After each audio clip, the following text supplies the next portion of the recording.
स्वागत करता हूं अपने YouTube channel fact learn with Sachin में। आज 19 तारीख यानी आपके चौथे दिन ही आपका पेपर यानी 22 फरवरी को आज मैं आपके लिए पत्र लेखन यानी लेटर राइटिंग और ऐसे के बारे में बताने जा रहा हूँ। पत्र लेखन आता है आपका 4 नंबर का और ऐसे आता है आपका 7 नंबर का, यानी 11 नंबर आपके पक्के हो सकते हैं यदि आपने यह वीडियो देख ली तो।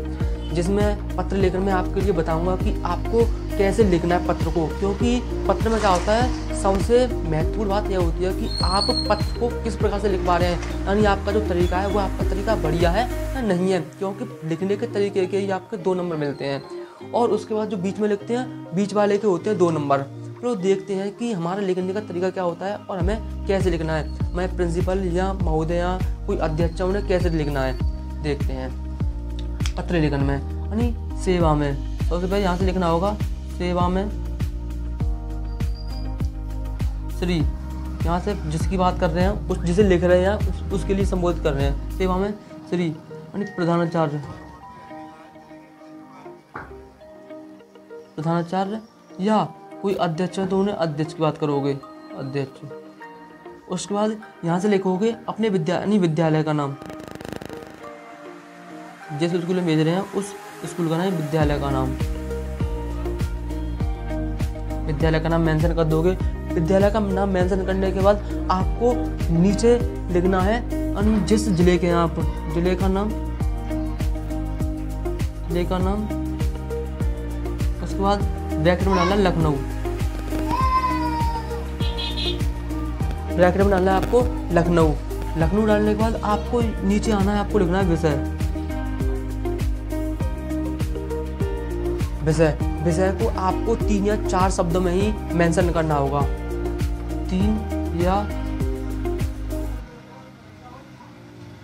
3 या 4 शब्दों में आपने विषय को मेंशन कर देना है जिससे आपकी ज़्यादा लाइन ना भरें।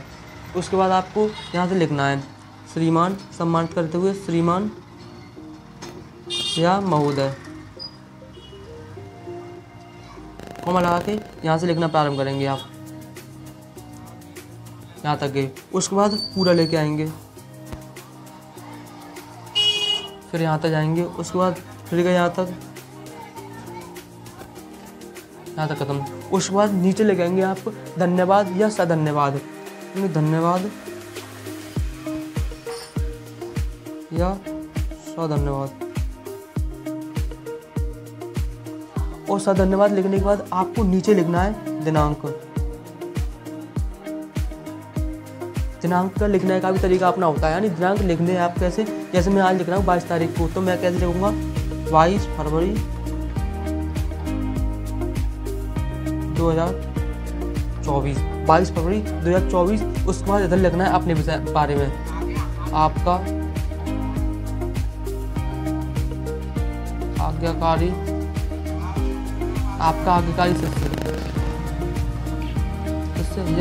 शिष्य जो भी नाम है आप अपना मेंशन कर दोगे। उसके बाद लिखना है आपको नीचे कक्षा,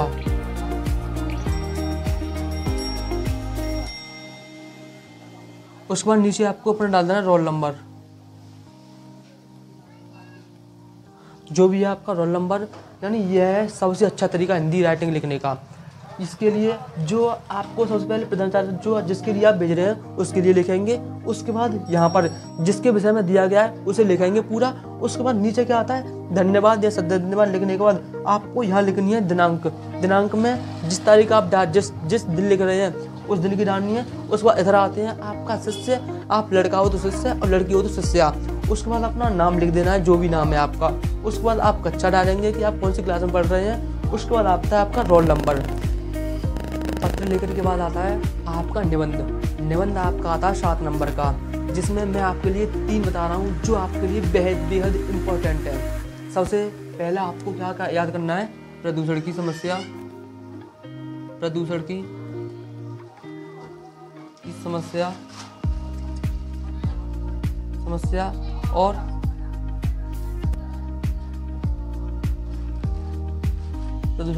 और निवारण। सबसे पहले आपका आता है प्रदूषण की समस्या और निवारण। इसमें आपको 4 हेडिंग बनानी है केवल। इसमें आपको केवल और केवल 4 हेडिंग बनानी है। हेडिंग क्या होगी? सबसे पहले लिखना होगा आपको प्रस्तावना। प्रस्तावना में आपको क्या लिखना है? जो भी प्रदूषण के बारे में लिख रहे हैं वही लिख देंगे। उसके बाद आपको प्रकार बता देने हैं इसके, प्रदूषण के प्रकार, प्रदूषण के कितने प्रकार हैं, प्रदूषण के जितने प्रकार हैं उनको लिखना है और उनकी थोड़ी बता देनी है, यानी उल्लेख कर देना है थोड़ा। उसके बाद आता है आपका प्रदूषण का निवारण। प्रदूषण का निवारण में आपको जो सही लगे कि मैं इस प्रकार से प्रदूषण को खत्म कर सकता हूँ वह आपको बताना है। उसके बाद आपको चौथी बनानी है उपसंहार, या जिसे हम बोलते हैं निष्कर्ष में क्या लिखना होता है कि आप यानी प्रदूषण से हम कैसे बचाव कर सकते हैं, क्या होता है और इससे आगे के लिए हमें क्या फायदा होगा, जिसमें लिखना है निष्कर्ष में आपको। उसके बाद आता है, पहला होता है प्रदूषण की समस्या और निवारण। उसके बाद लिखना है आपको, दूसरा है आपका आतंकवाद की समस्या और निवारण। यानी दूसरा आपको याद करना है आतंकवाद की समस्या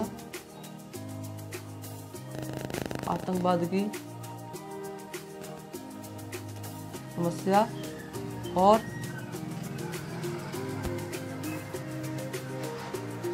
निवारण। सबसे पहले लिखना है आतंकवाद है क्या है। सबसे पहले हेडिंग बनानी है आपको, हेडिंग है आतंकवाद।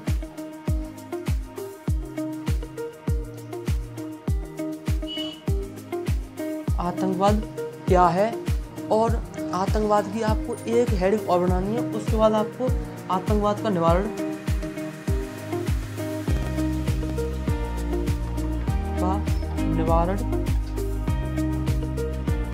आतंकवाद का निवारण लिखने के बाद आपको उसके तुरंत बाद ही लिख देना है उपसंहार, या बोलेंगे हम निष्कर्ष। आतंकवाद की समस्या और निवारण बहुत ही बेहद इम्पोर्टेंट है, यह भी आपके लिए आ सकता है। और आपको बता दूं, आपका तीसरे नंबर पे आता है बेरोजगारी की समस्या और निवारण।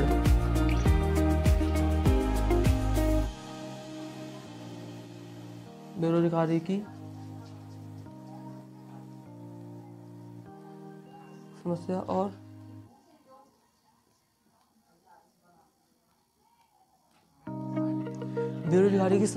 और निवारण।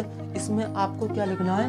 सबसे पहले बेरोजगारी क्या है, हेडिंग बनाते हुए लिखोगे बेरोजगारी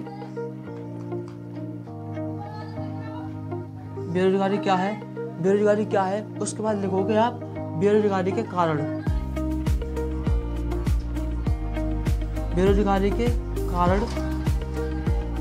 बेरोजगारी किस प्रकार से बढ़ रही है वो लिखोगे।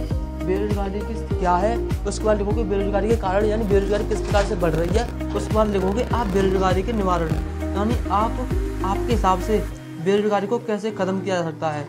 बेरोजगारी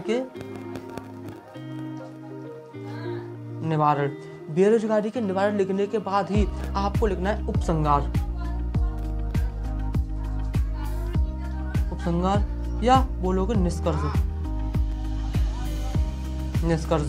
यानी यदि आप प्रत्येक हेडिंग को 20-20 लाइन में भी लिख सकते, 20-20 शब्द के भी लिख सकते हो, 20-20 शब्द के भी लिख सकते हो, तो आपकी 80 शब्द हो जाते हैं। और मैं मानता हूँ यदि आपने प्रत्येक हेडिंग में 3-3 लाइन लिख दी, तो प्रत्येक लाइन, तीनों लाइन में क्या है, कम से कम 25 से 30 आ सकते हैं, जिससे आपका जो निबंध है 100 या 120 शब्द का हो सकता है, जो आपके लिए बहुत ही अच्छा होगा और यह आपके लिए 100 नंबर यानी 7 नंबर अवश्य दे ला सकता है। यदि यह वीडियो आपके लिए अच्छी लगी है तो चैनल को सब्सक्राइब करें और लाइक और